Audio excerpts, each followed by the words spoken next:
سنن دارمی کی حدیث شریف ہے، اور ایک حدیث بھی ہے وہ بھی مختصر بیان کروں گا، وہ معجم صغیر میں ہے اور سنن دارمی میں ہے، اور ایک حدیث پاک ہے ترمذی میں اور ابن ماجہ میں۔ دو حدیثیں سنا کر میں اپنی بات ختم کروں گا کہ حاضرین، حضرت عثمان غنی رضی اللہ تعالیٰ عنہ کے زمانے میں ایک شخص حضرت عثمان غنی رضی اللہ عنہ سے ملنے کے لیے آتے تھے، اور ان کو کچھ کام تھا، قطار تھی، ملاقات کرنے کے لیے آتے، وقت آنے سے پہلے بات گفتگو ختم ہو جاتی، محفل برخاست ہو جاتی، ان کی ملاقات ہی نہیں ہو سکتی تھی حضرت عثمان غنی سے۔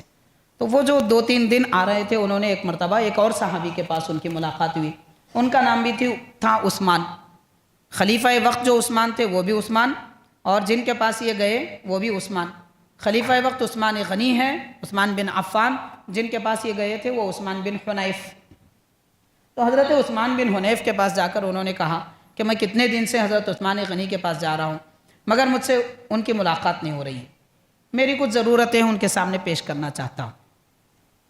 تو انہوں نے کہا میں آپ کو ایک دعا سکھاؤں گا، آپ وہ دعا پڑھ لیجئے، آج رات میں وضو کریے، 2 رکعت نماز پڑھیے، وہ دعا پڑھیے، کیونکہ حضور پاک صلی اللہ علیہ وسلم سے میں نے یہ دعا سنی ہے، آپ یہ دعا پڑھیے، انشاءاللہ تعالی حضرت عثمان غنی آپ سے ملاقات کر لیں گے۔ تو وہ صحابی، وہ جو شخص تھے، ان کی دعا سنے، 2 رکعت نماز پڑھی اور وہ دعا بھی پڑھ لی۔ وہ دعا کیا ہے وہ بھی آپ کو میں انشاءاللہ پڑھ کے سناؤں گا۔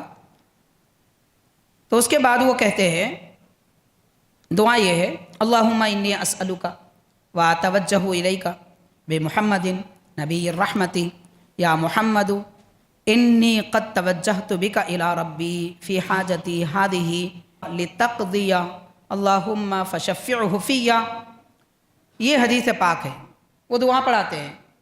اگلے دن جب وہ حضرت عثمان غنی کے پاس گئے، دور کھڑے ہوئے تھے، حضرت عثمان غنی نے ان کو قریب بلایا اور بات کی، ان کے مسائل جو تھے اس کو حل کیا، اور کہا آئندہ کوئی بات ہو تو آپ سیدھا میرے سامنے آ جائیے، قطار میں مت کھڑے رہیے، آپ کے لیے کوئی رکاوٹ نہیں ہے۔ یہ شخص خوش ہو گئے، پھر حضرت عثمان بن حنیف کے پاس گئے، ان سے کہا آپ کا شکریہ کہ آپ نے میری سفارش کی عثمان غنی کے سامنے کہ مجھ سے بات کر لے۔ وہ کہتے ہیں میں نے کوئی سفارش نہیں کی، میں نے تو ملاقات بھی نہیں کی عثمان غنی سے۔ پھر بات کیا ہے؟ بات دراصل یہ ہے کہ یہ جو دعا ہے میں نے حضور پاک صلی اللہ علیہ وسلم سے سنی تھی۔ نبی پاک علیہ السلام کے زمانے میں ایک صحابی آئے، آنکھیں ان کی نہیں تھی، وہ نابینا تھے، آ کے عرض کرنے لے حضور دعا فرمائیے مجھے روشنی آ جائے آنکھوں کی۔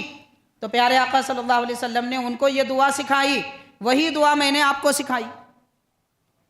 تو اس دعا میں باضابطہ حضور کا وسیلہ بھی ہے، ندا بھی ہے، یعنی اس میں یہ کہا جا رہا ہے کہ اے اللہ میں تیرے دربار میں تیرے نبی کی جاہ، شان و شوکت کا وسیلہ لے کر مانگتا ہوں، اور اس کے بعد یہ کہہ رہے ہیں کہ اے اللہ کے حبیب یا محمد صلی اللہ علیہ وسلم، آپ کے وسیلے سے میں اپنے رب کے دربار میں آپ کو وسیلہ بنایا ہے تاکہ میری یہ جو ضرورت ہے وہ آپ پوری کر دیں۔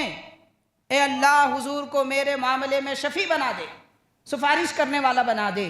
یہ دعا حضور نے خود سکھائی، اور صحابہ کرام یہ دعا اپنے زمانے میں بعد میں بھی کیا کرتے تھے، یعنی صحابہ حضور کا وسیلہ بعد میں بھی لیتے تھے، حضرت عثمان غنی کے دور میں بھی لیتے تھے۔